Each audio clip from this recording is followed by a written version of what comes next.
Okay, guys, so we just registered for the event. That was successful.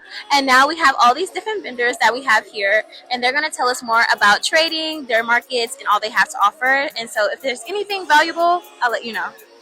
Okay, y'all, so now it's time for our first session. And in this session, they're going to be talking about Trump and his effects on global trade with his tariffs, his new policies, the new laws that are being passed. I know you've heard all about it in the news. And if you're wondering what exactly effect it has on America in general, I'm here to let you know.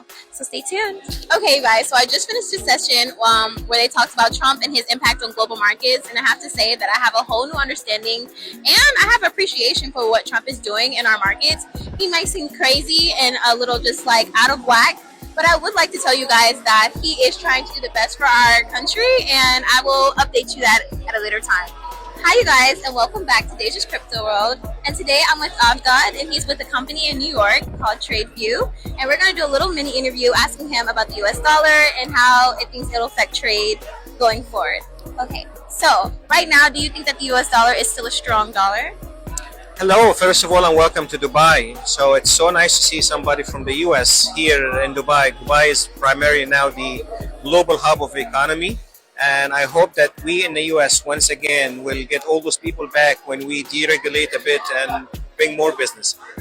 In my opinion, the US dollar is slightly weaker. I think we need to get a little bit more weaker to bring in more money into the US.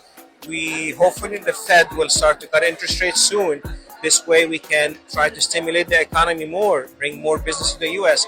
We'll be able to export more. So we really don't like a strong US dollar. We prefer to have a moderately or weaker US dollar to compete a little bit with China and the rest of the world. So I think the next few years will be good. Yes, we have been through a bit of a rocky start to the year, so to speak, but I think the future is bright.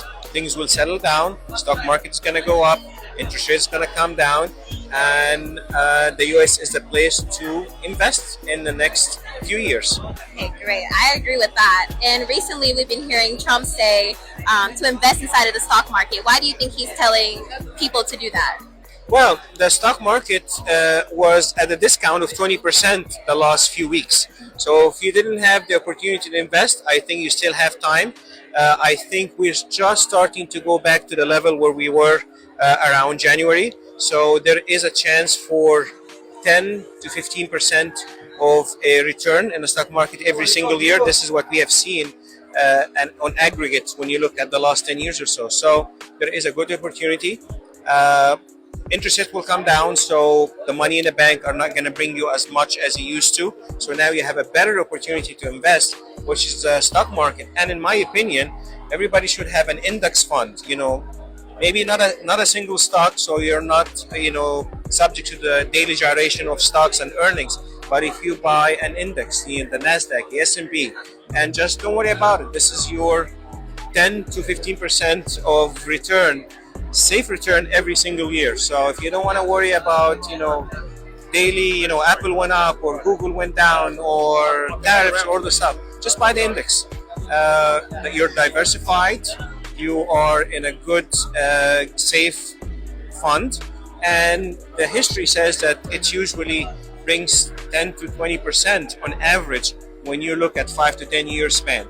So it is certainly the way to go. It's much better than putting your money in a money market account where you can get 2 to 3%, and then Uncle Sam will tax 30-40% out of it. So yes, I definitely agree with you on that one. I told my followers that last week, so you heard it from an expert. Yeah. Okay, and my last question would be, because I really liked how you explained it at the panel, how would you explain Trump's decisions as he's talking about China?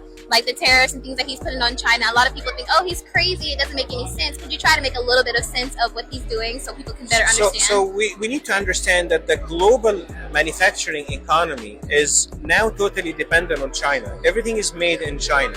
So if you have another crisis, a health crisis or economic crisis, or God forbid a military crisis, we do not manufacture our own steel. In the US, we do not manufacture our own aluminum. So you cannot build a car, you cannot build a plane, you cannot build a tank unless you go and buy this either from China or from Canada or from somewhere out of the US. So if you don't own your own manufacturing capabilities, you are risking your national security. You are subject to that nation that holds control of this.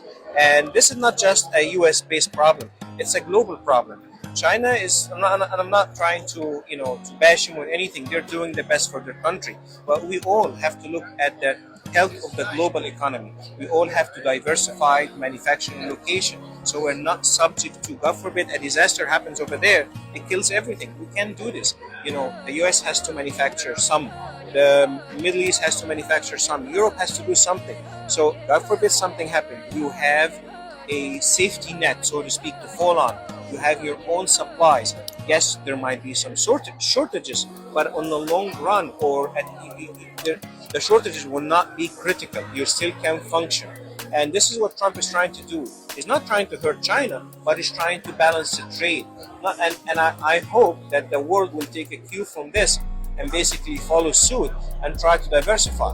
China's smart by investing in a lot of countries and controlling it this way. They always blame us from the US, you're trying to control everybody. But China's doing the same thing, but in a softer tone by putting money and I'll talk about my native of Egypt. They go around the Suez Canal.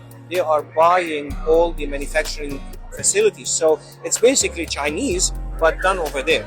What we want is we do not want to be subject to one nation. We want to be diversified. We want to have some sort of a balance. And I hope this is what Trump is starting, something that will be other nation would follow. I'm sure once we come to a trade deal between China and the US, which we are close to, which is really a nice surprise, nobody expected this. I think the European Union will follow suit, other nations will follow suit. And that would also, it may not be the best thing for China, but it's the best thing for the global economy, that we are not dependent on one nation. They fall, everything falls. Yes, I totally agree with you. And I'm telling you guys, when he was on the panel, he really explained it better for me, because at first I was like you guys, like Trump is doing a lot of crazy stuff, but after hearing this, you understand that Trump is doing what's best for our country and what's best for really all the countries, to not be dependent upon one economic system. And I thank you so much, Agad, for giving me your time. But I really want you to come back to talk to Tim when he comes back. He is actually over here. Would you like to talk to him for a little bit? I can. Sure. Okay, you guys, so I'm here for another interview, and we're with the CEO of the same company, TradeView, and I'm with Tim today. Hi, how are you? Yes, I'm doing good. And so I want to ask you a question. With the world being so digital now and going away from cash, why do you think people are interested in trading? Okay, great question. How did you come up with that one? He told me to ask it. All right, so yeah, the reason I gave you that one is it's interesting because people don't trade to make money. Okay. Right? That's a crazy statement, but people trade to take an ordinary life and make it just a little bit more extraordinary. Let me explain. Think about it. You're at your job all day, or you're at your home office now, you're working throughout the day, and all you got to do to get a little excitement is take out your phone, open up the trading app, and put on a trade. Right? Makes your day a little bit more exciting. So let's say, you don't have to be a big trader. Let's say you're a small trader. You put on one lot, you think the dollar yen's going to go higher, or gold's going to go higher, or something's going to go lower, right? You put the trade on, and you watch it. Next thing you know, you go back to work. Hopefully you put your stop loss order in, and then later on you open up your app, you see if you're up or down, right? It gives a little bit more excitement in your day. Yeah. So people really open up accounts to get a little excitement in their life, to get a feeling, right? So think about another thing is Forex markets, right? You can trade 24 hours a day, which is an amazing thing. So 24 hours a day. You put on a trade at night, right? You wake up at 2 in the morning. Right? You can't sleep. What's the first thing you do? You go into the Tokyo session.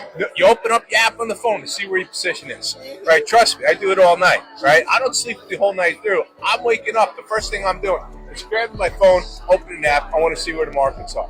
So it takes an ordinary life and makes it a little bit more extraordinary. And that's the great thing about trading. Now, there's different levels, right? I'm talking, this is just a basic level to give a little more action in your life. Then people really start getting into it and they become like professionals, and they trade for a living. So they're on it all day, all night, 5 days a week. Well, 5.5 days if you count Sunday night. Okay, and that's really brings me to my next point. For people who don't necessarily want it to be their full-time job and they don't want to check their phones all day, every day, what would you say is the best strategy for them? Well, the best strategy is, I put it this way, it's like the gold rush, right? You hear everybody that wants to dig for the gold, right? And what we do as a brokerage is we're selling the shovels, but the best shovels out there, by the way. So make trading your hobby, right? There's people, they dream about making a living from trading, but what happens if you have a bad month, right? You have to pay bills, you have mortgage. Let's say you have a wife and family, you have a bad couple of months, right? And you can have a bad couple of months trading. What do you do, right? You got to pay the mortgage, you got to pay the bills. So that's where trading for a hobby is where you can, take a little break from trading if you're having a bad month, right? Get back into it a month later. So that's my advice. Make it your hobby, and then you'll become more successful. For example, myself, right? I'm a trader at heart. I've traded all my life. I own a brokerage, right? So we're selling the shovels, and you know what I do for a hobby? I trade. Right now, when I trade, I put on some big size, and I do quite a bit, right? But I need a little getaway from trading all day, and that's why I have trading. It's a brokerage, right? So I have a little fun. I'm at an expo. I'm talking to people. But you know what? I got trades on right now. I'll even show you. Let's see. Tesla. Right? Let's see what it's doing. I own a couple shares of Tesla, right? So I'm really bullish Elon Musk, and he's actually out here right now in the Middle East. Oh, really? I heard that Trump is here too. Yeah, big fan of him. But anyway, big fan of the stock. Well, I'm trading it, right? So while I'm waiting for it to go up, it may take a year or two, or a week or a day. I'm doing other things. So this is a hobby of mine. It's a big hobby, trust me. Yeah. Exciting hobby. I agree. Yeah. I agree. And thank you so much for this. Like, those are the two questions that I really want to get to my viewers, because some people just don't understand that you're not going to make money overnight. You're going to have days where you lose, and you're going to have days where you don't trade at all. You make no money because there's no good positions available in your eyes. So it's good to know that to start it off as a hobby, like he said, and if you're really into it, then you can make it a full-time job. If you also have... I'm really into it. You're really into it? I'm still selling the shovels. Okay, you're true. Right? But I do it as a hobby. It's a big hobby. It's a big hobby, right? Yes. But there's 24 hours in a day. Mm-hmm. And you can trade for 24. You can trade 23 of them if you really want to. Yeah, or you 5 can days trade a for 2 week. of them. You can find time to trade throughout the day. Yes. So make trading your hobby, not your living. I love that. Okay. I love that. Okay, right. Well, thank you so much. You're very welcome. I appreciate All right. you. Thank you. Hey, you can Ciao. Ciao.